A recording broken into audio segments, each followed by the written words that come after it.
Chef Jean Green's recipe for roast potatoes has turned into a recipe for disaster. First, turn the oven onto maximum heat and prepare a tray of spuds. It was gas mark 7, so it was probably about 180, 200 degrees. Sprinkle a portion of the other half's unwanted helpfulness. Husband had already put the fat in the pan. Finally, spill the tray and already boiling hot oil all over yourself. Bit of a shock. It was hot. Et voila! One perfect pair of char-grilled arms. Looks a bit like something out of a horror movie. With the arms wrapped in cling film for their own protection, Dr. Vijay Chenna discovers what's cooking. What's happened? Pulled the shelf out of the oven and there was fat on. It was fat burns. Yeah, fat burns. The hot fat has inflicted second-degree superficial burns. And the Yorkshire pudding-sized, fluid-filled blisters are formed naturally by the body to protect the burns underneath. Dr. Chenna decides there's only one course of action.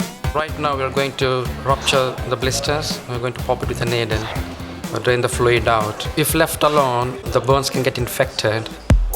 Nurse Rebecca Newby has the grisly task of unleashing the juice. And it's not going to be something you'd want to save for your gravy. You can't walk around with all that on your arm. We'll get the biggies first.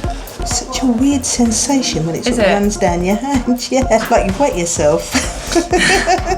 I haven't seen such a big group of them. You might get one big one. It's on your other arm as well, is it? A little one on there.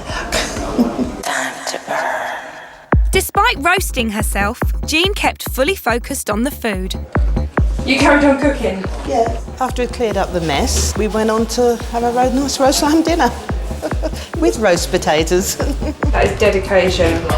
Yes, bizarrely, Jean tucked into her lunch before trotting down to A&E. Time to burn. With the blisters all popped and drained, the arms are dressed in Jello Net, a Vaseline-based mesh which will keep the burns moist and prevent scarring. Obviously, infection now is the main thing we've got to be careful with. That skin underneath is raw and open, which is why until it's dry, we'll keep dressings on it. It's definitely me out of the washing up. It is, no washing up at all. See, every cloud has a silver lining. And with her arms well and truly wrapped up, at least Jean won't be needing oven gloves.